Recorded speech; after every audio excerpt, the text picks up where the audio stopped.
Well, welcome everybody. Let's get started. I haven't been with you in a while. I've missed you.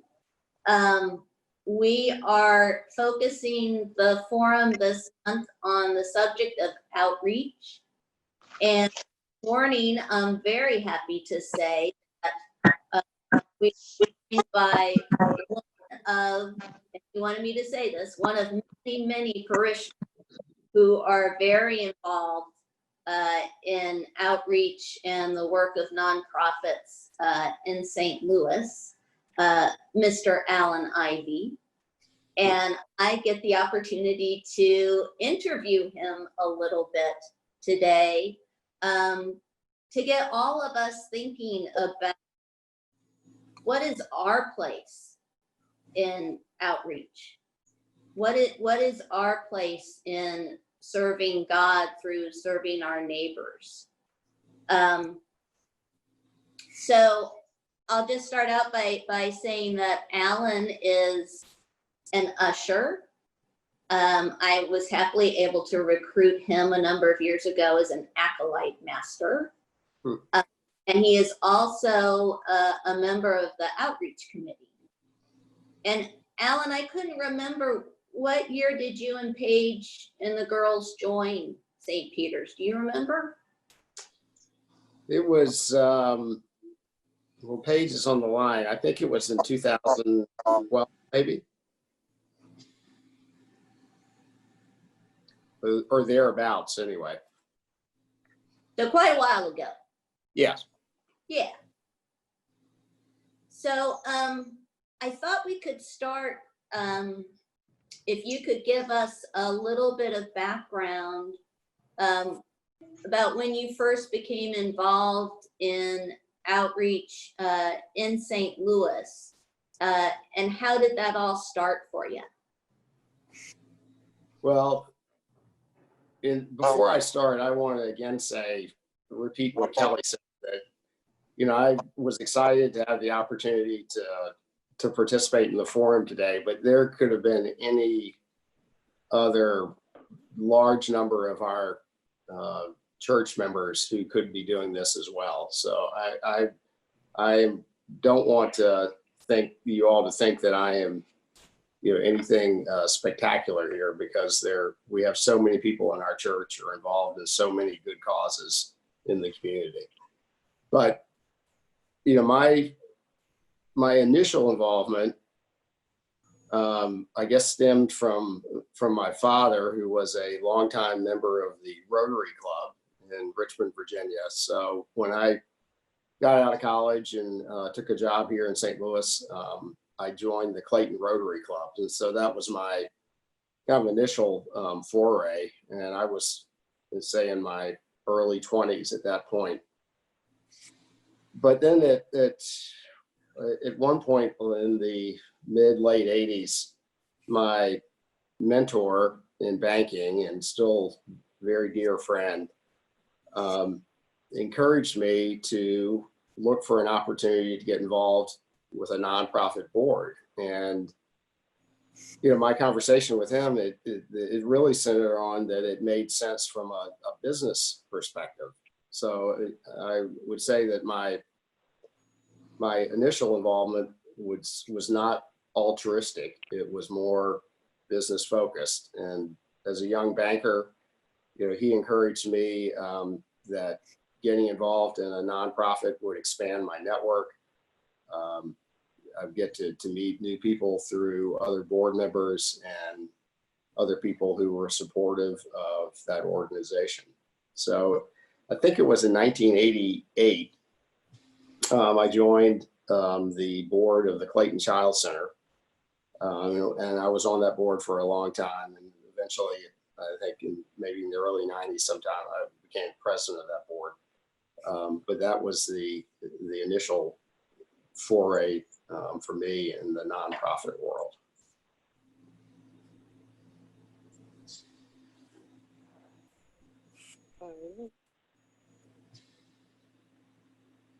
Kelly, you're muted. Sorry. So doing good has all kinds of consequences. to it. Well, yeah, I mean, I think,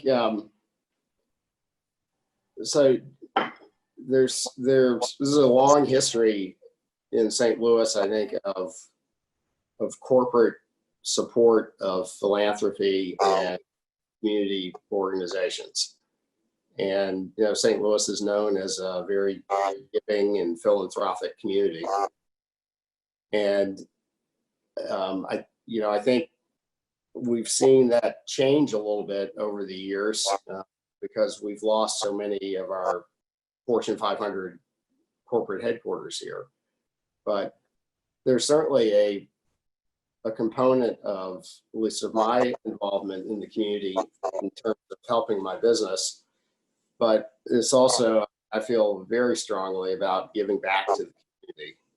It's, I've been blessed and fortunate throughout my life to, have a lot of advantages that many people in the community don't have and don't have the opportunity to receive. And secondly, the banks that I work for, we've been blessed. We've been very successful and profitable. And I really, truly believe that as a community bank, you only are going to prosper when the entire community you serve prospers. So there's definitely a business aspect to my involvement as well. I forgot to say at the beginning, if you have a question you want to ask Allan through the discussion, if you would write it in the chat, and Jacqueline's going to keep an eye on things, and she'll pose the questions through the conversation. So Allan, can you talk a little bit about, you've been involved in a wide variety of nonprofits. Give us a little sense of their scope, and how did you decide what to become involved in? And then I think you have a story to tell us about how your involvement over these 30 plus years has become more focused. Yeah, well, so I would say initially my involvement was, my interest was, largely in organizations that were either educational or children related. And I think that was probably a function of, at the time, I was a young parent with younger children, and those particular causes were of significant interest to me. I think, one thing that, I encourage, younger people today that would ask me about community involvement. And I think it's really important that you try and just look introspectively and determine what you're passionate about and what you're really interested in, and then find the organization that that matches up with what or where your interests are. Because otherwise, there are many people that I've come across that join boards. They don't really have a real true interest in it, and after a year or so on the board, their activity falls off, and they're just no longer an active board member. So for me, in that regard, my focus has been kind of refined, I guess, over the years to one that now is my major interest is economic development and fair housing, affordable housing. And Kelly referenced a story, which, I'll try not to bore you all with the story, but it is kind of interesting when I look back on how I came to get involved in a number of these organizations that over the last 10 years. So this again starts with a banking issue, and I had been hired in 2010 at Reliance Bank here in St. Louis, which was having major problems at the time. And I was hired as the CEO to come in to try and fix them. And one of the things I saw that we really needed to do was to merge a separate bank that we owned in Florida into our Missouri bank. And without doing that, I was really concerned that the Florida bank was going to fail, and that could have really brought the whole thing down. So in order to merge banks, you have to make an application through the FDIC for approval. And it's a public application that allows the public to comment on it. So this was about 6 months after I had started at Reliance. We filed the application. And about 2 weeks later, I get a phone call from this community organization that I had never heard of at the time, indicating that they were about to file a complaint against our bank for discriminatory lending practices. And they were going to object to the bank charter merger. They were going to object to the FDIC. And that kind of started me down the path to where I am today. We were in a desperate situation financially at the bank, so I had to get this this application approved. And so I agreed to meet with this group. It's the group's called St. Louis Equal Housing and Community Reinvestment Alliance, known as SLECRA. You can actually see they happen to be referenced in the newspaper this morning. I noticed that they have filed a complaint against Edward Jones in their attempt to open a bank. And so it's in the business section this morning. But anyway, we met with this group. They originally indicated that in order to approve or to not try and block our merger application, they wanted us to write them a check for a couple $1 million. And I was taken back on my heels a little bit, was trying to avoid out and out, conflict situation with them. And I was able to explain over a couple of meetings, they finally bought into what I was saying, that we didn't have the ability to write a check. We were on the ropes financially, and we just simply, we couldn't do it. But that I was willing to sit down with them and hammer out, an agreement that would help them, achieve their goals. And their goals were to make sure that our bank was meeting the needs of the minority community, as well as the low and moderate income community in St. Louis. So we met over a couple months. We hammered out it was a 9-point deal where we agreed to various goals and objectives. And it was a 3-year term. And they then, they wrote a letter to support the merger application, and, everything. We ended up eventually, fixing Reliance. But I've grown to be very good friends with the head of that organization. And he and I are very close today. I would describe him as, he's a community activist. He's an attorney, African-American, he's a pastor, and he heads up the Equal Housing Opportunity Council. And I learned a ton from my conversations with him through the years about the state of housing and affordable housing in St. Louis, and the need for more of it, and the need for fair housing practices that don't discriminate against races or creeds or any other characteristic that someone may have. And that relationship with him and with that organization really put me on the path towards getting involved in several organizations that focus on, again, fair housing, economic empowerment, and community development. And it's been extremely rewarding for me. I've developed just innumerable close friendships in the community now. And it's just been a good experience.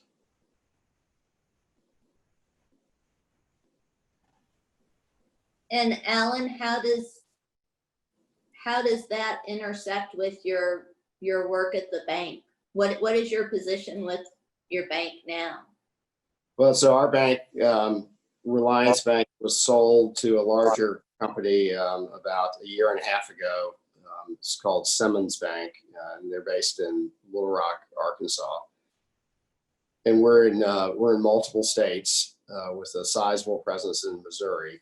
And so my role today is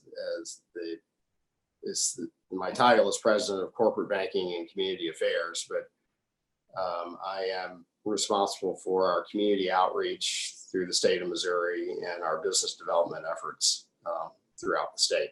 And there's a huge overlap between those two. And I'm a huge proponent of trying to educate our team that community outreach just makes good sense from a business perspective, and it leads to all sorts of opportunities for us to expand our business presence. And we've demonstrated that in St. Louis over the last several years. And that's one of the most exciting things to me, is figuring out how, just like you don't keep church in a bubble on Sunday morning, you don't keep your work in the world for the sake of God and your neighbor in a bubble. The convergence that you found in your work passion and your outreach passion is really exciting to me. Yeah, well, it is to me too, because I think I've kind of figured out over the last several years kind of what I really enjoy doing. And that is, I enjoy being out in the community, rolling my sleeves up, helping these organizations figure out, how to achieve their goal, how to assist others. And, the basic strategy is if we can take the resources that the bank has in terms of, monetary resources or products and services or human capital that we can bring to the table, we can work collaboratively with various organizations in order to, leverage both what we do and the organization does to then help the community. So I've gotten on several of these organizations that the bank has developed relationships with are ones that I have taken positions on their boards. And that's really, as I said, it's been very rewarding for me. And just to go back again to this morning's gospel lesson, I just want to sort of make an analogy of how your refinement of your outreach focus started in a storm. And the storm was your bank was on the ropes. And here comes this group filing a complaint against you. But you stepped out of the boat to work with them and to find a resolution that sort of set you on a new path. And yeah, I'm going to say. Well, at the time, all I was trying to do was take the steps to ensure that the bank was, this was an important step, I thought, to ensure the survival of the bank. And, my philosophy in terms of leadership and management is very collaborative. So I always feel that if there is a dispute or a debate or disagreement, you seek for where there's some common ground, and you build a solution based off that, initial area of common ground.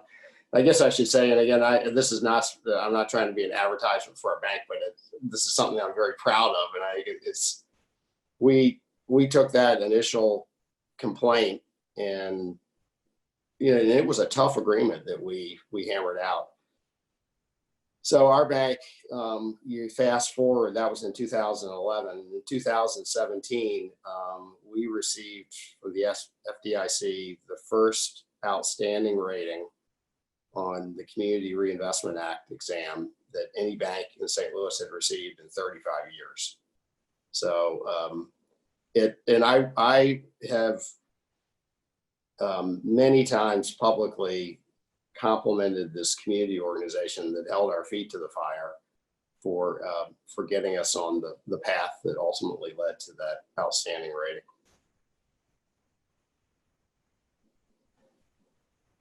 That is great. Hey, Jacqueline, do we have any questions? We do. We have one. So, Allan, what do you have any suggestions about how St. Peter's could become more involved specifically in children's organizations? And are there any hands-on activities available? Well, I mean, there's so many opportunities for involvement, not only in children's organizations, but, organizations that are serving, all sorts of needs throughout the community. I think that, it would involve finding people within the church who are interested in participating in that area, and then seeking an organization that matches up. The United Way has a great database, which could be a reference tool. Or I think that, as I mentioned when we started, there are countless members of our church that have been and today are very active in the community. So I bet if we polled everybody to find what organizations that they are involved with today, or maybe had been involved with in the past, that too could give us a great database to work from. And I'm going to give a quick shout out for Episcopal City Mission, which is always looking for folks, especially men, to serve as mentors and tutors for the kids who are in detention in the city or county. And in serving as a tutor, you're also serving as a healthy male presence for young men who may not have that in their lives every day. So there's my pitch, and I can put you in touch with Beth Goad, the executive director, if you have an interest. Yeah. Well, I was yes. just going to say one other thing is that when you look at the involvement, and the question was related to children's organizations, or organizations that benefit children. As I would see it from our church and from the outreach, it wouldn't necessarily even have to be a collective group of people from the church. It's just, I think if we could spark the encouragement or give the encouragement, and then have more of our church members become actively involved in the community, it's going to help our church, and it's obviously going to help the community. And if it's one person or two people or a group of people, I think it's all going to be benefit for us. And ECM is always looking for Episcopal board members as well. I think that now might be a good time, Jacqueline, if we could do a breakout session, maybe for 10, 12 minutes, something like that. Okay. To talk about what is your passion? What really sparks you? And have you found a way to translate that into service for God and neighbor? And if you haven't, or you're not sure what your passion might be, a conversation about how you might figure that out. So Jacqueline is going to just miraculously divvy us. Yeah. Hi, This is Linda. I don't know how to send a question to chat. I've got it written, but I don't know how to send it. Could I ask a question before we go into groups that would help me in my thinking? Absolutely. This is to you, Alan. Does your bank or the organizations you work with provide mentorship support to new minority business owners on important business practices to follow to be successful, and then in turn work along with them to implement them? Can you have suggestions there? Yeah, Thank you. that's a great question, and that's you're talking about one of the areas where I personally have a great deal of interest and involvement. So yes, there are a couple of organizations that I am on the board of right now that do provide both capital for minority startup businesses, as well as the mentoring needed to to grow and run a business. And mentoring would be working on such items as budgeting and financial management, hiring practices, marketing, the like. And those two organizations, one is the Urban League, and which is a well-known organization that provides a wide variety of services throughout the area, primarily trying to help African-American individuals and African-American businesses. And the other was an organization that is kind of under the radar screen locally, but it's called Justine Peterson. It's like a woman's name. It was a woman who founded it. Her name was Justine Peterson. And they are, believe it or not, the largest SBA micro lender in the country. And they're based here. They're on North Grand, just kind of next to where the Veterans Hospital is. And that's exactly what they do. They make these small micro loans that banks to companies that can't qualify for a bank loan. And then they help those companies grow and expand their business. So that was a long-winded answer, but yeah, there are a couple there that that are involved in that, and they definitely, are open and encourage volunteers to help. Thank you. Yes, and if anybody needs to chat, it's in the lower bottom of the screen. Move your left mouse to the lower middle of the screen and you'll see a chat button, and just click on that and you can ask a question of everybody. Yeah, it depends on your device. If you have an iPad, maybe up in the top right corner. But Jacqueline, I'll have lessons after the call. that's great, Linda. Jacqueline, go ahead and break us up anytime.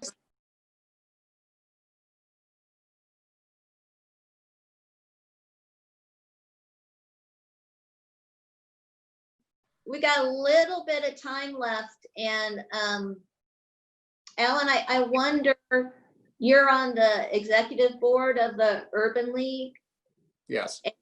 The Urban League is one of the groups that St. Peter's shared its Easter offering with. And I just wonder if you could tell us a little bit about what the Urban League's COVID-19 efforts have been and how that's been going.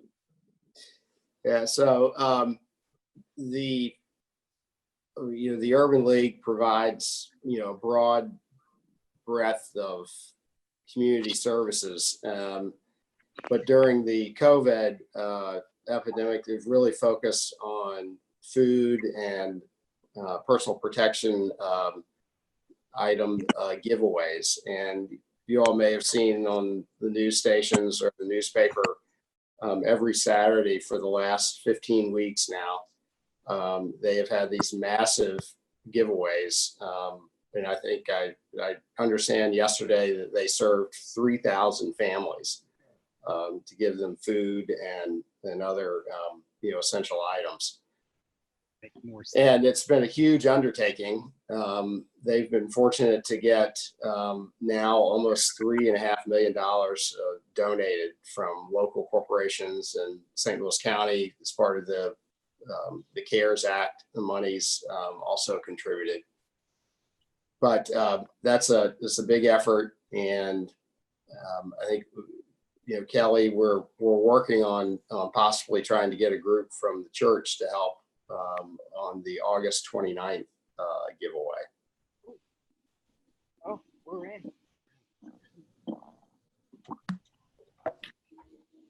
That would be great. Is there much discussion with the board about with the rental? What am I trying to say? The evictions. Yeah. Yeah, there are monies that that the Urban League has. You know, much of their funding comes from federal grants for specific programs. You know, Head Start or LIHEAP are two examples. But yes, they have received monies to help provide housing assistance to people that are unable to pay their rent. But frankly, it's, you know, the funding that the Urban League has is just a drop in the bucket in terms of what's needed. I would also, you all may be interested that, you know, that the Episcopal Church in our diocese has been a long time sponsors and supporters of Grace Hill. And the Urban League and Grace Hill recently merged. It was actually announced publicly earlier this month. That's good. Or it was late last month, I guess. And so Grace Hill is now, you know, operating as a part of the Urban League. There was a great public announcement where we actually were able to get our new bishop to come and speak, and he did a great job just describing some of the history of the diocese with Grace Hill and offering a very nice blessing for the combined organization.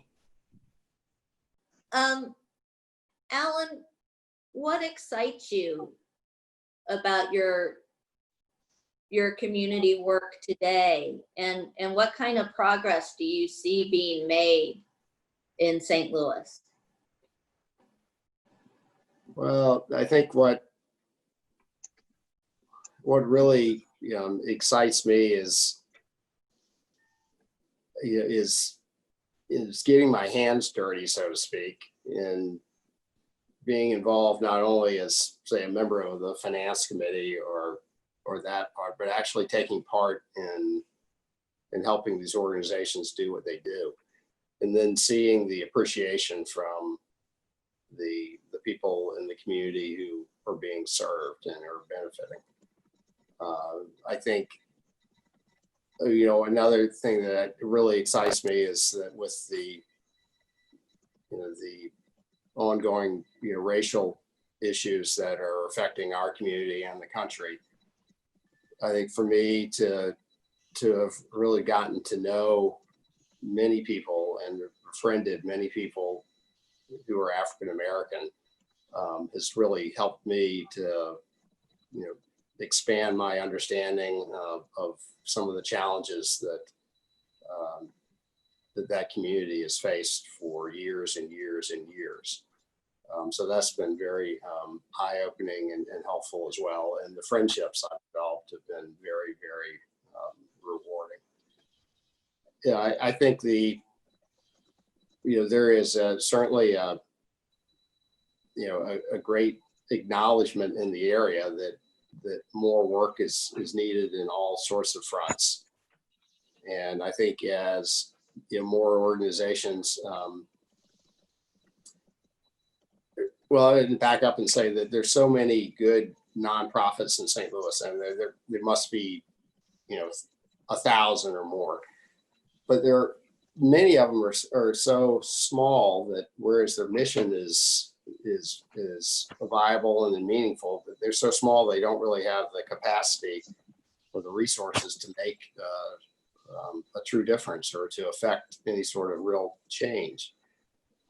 And I think that's one thing that as we move forward, we'll start to see more of kind of combinations of nonprofits similar to what has happened. I was talking about with Grace Hill and the Urban League, as resources become scarcer, it's going to become just more and more important. I think that these larger nonprofits try and absorb some of the smaller ones.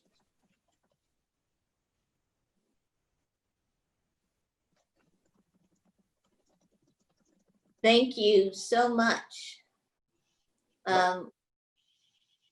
We have 10 minutes left for a free-for-all. So what's on your mind? Questions for Allan? Comments about COVID? Okay, well, one suggestion, Kelly, that or comment I had made in our breakout is I'm one of the people who don't have a focused passion.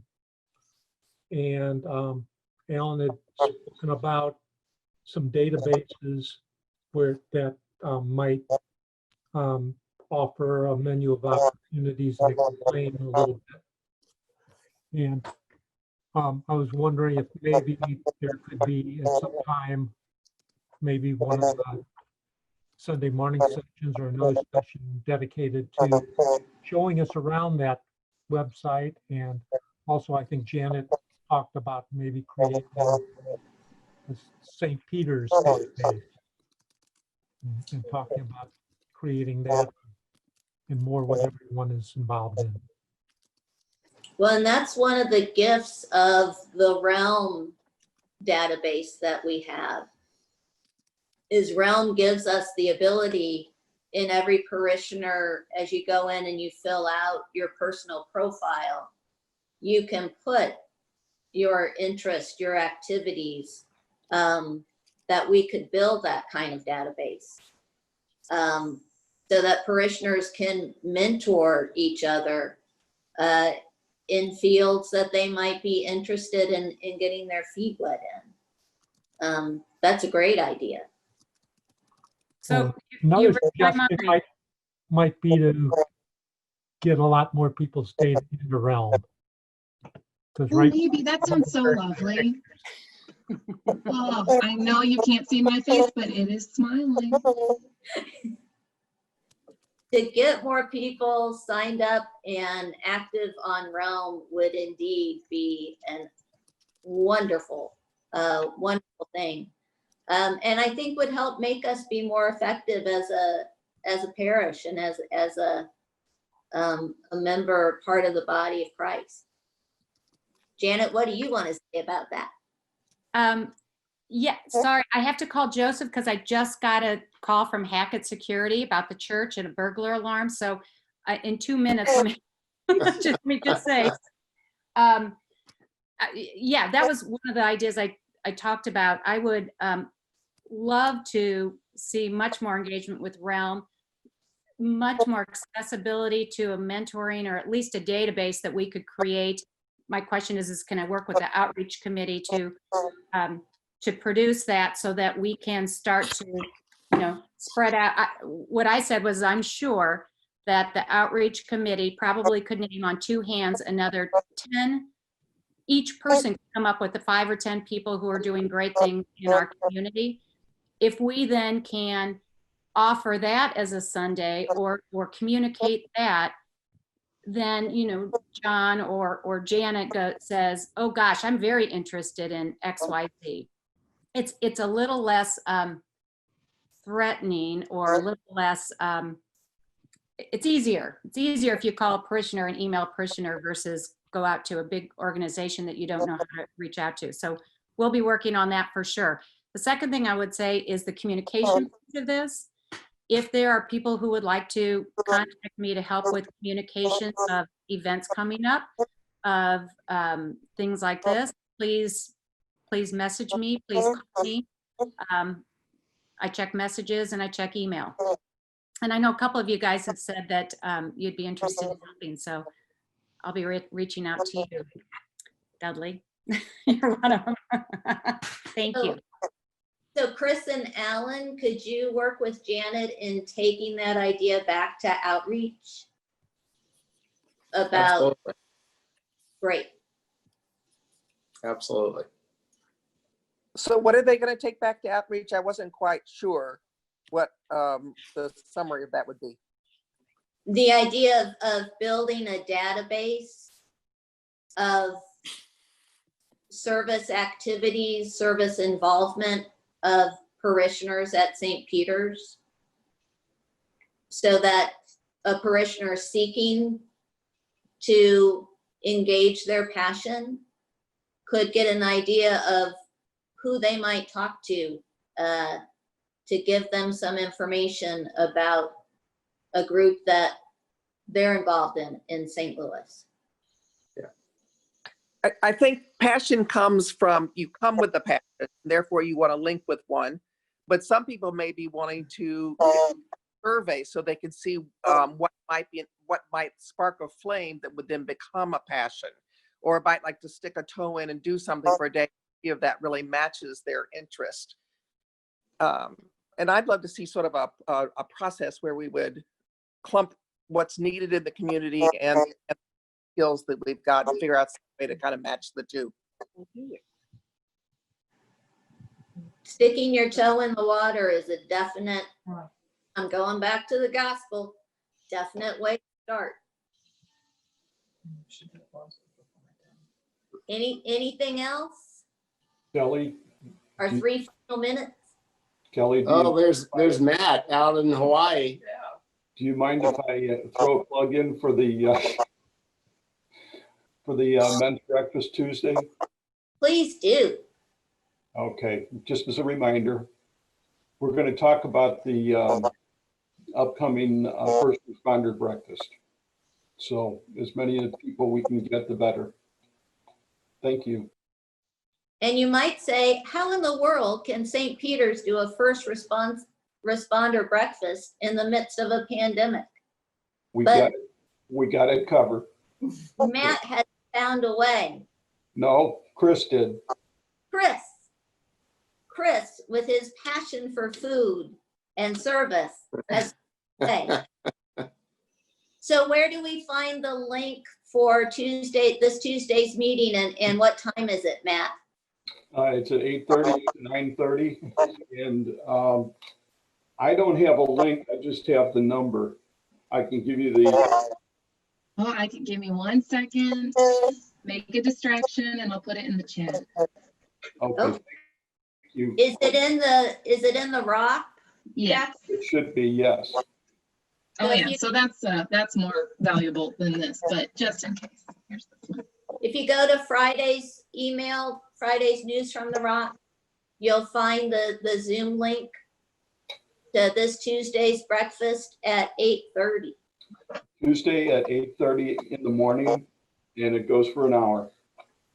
And you don't have to be a guy to participate. You do not have to be a guy to participate. But in these days of COVID, if you're a woman, you may have to cook your own breakfast. Well, everybody has to cook. No their own delivery breakfast of bacon? these days. I'm looking for a delivery of bacon. There's no delivery of bacon? No delivery, sorry. Can't help you there, sugar. I thought Bud was still making the eggs. No, Bud makes the bacon. Oh, the bacon. Matt usually makes the eggs. Yeah, sorry, I had to, yeah. Well, I apologize if this plug was already made, and it's also in the rock, that we're going to, as a community, do a big read or a big watch. So the movie or the book, Just Mercy. great. And that is, that's being offered by the Anti-Racism Steering Group. We have our internal group that focuses on us as community and building heart and awareness. And we have the outreach focused group. So this is part of that in-reach focused group. And Catherine, are we to just read or watch on our own? I'm reading what it says, just so I don't misspeak. Our new anti-racism steering group would like to invite you to join them in reading Just Mercy by Brian Stevenson and/or watching the film, and participate in an upcoming discussion this September. Stay tuned for dates. So my impression is that we could read or watch on our own time. I know another church watched the movie together, so if there was interest in that, I think we'd like to know about that.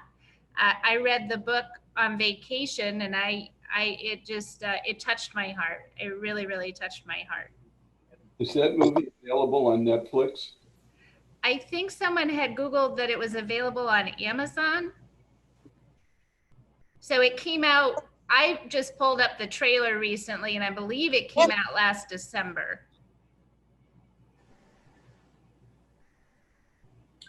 Thank you. And then keep watch for dates in September, when we have a chance to get together and have some discussions about what we've read or watched.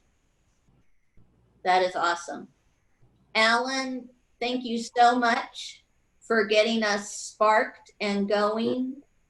And thanks to everybody for participating this morning. And it's just great to see y'all, and I hope to see you Tuesday morning.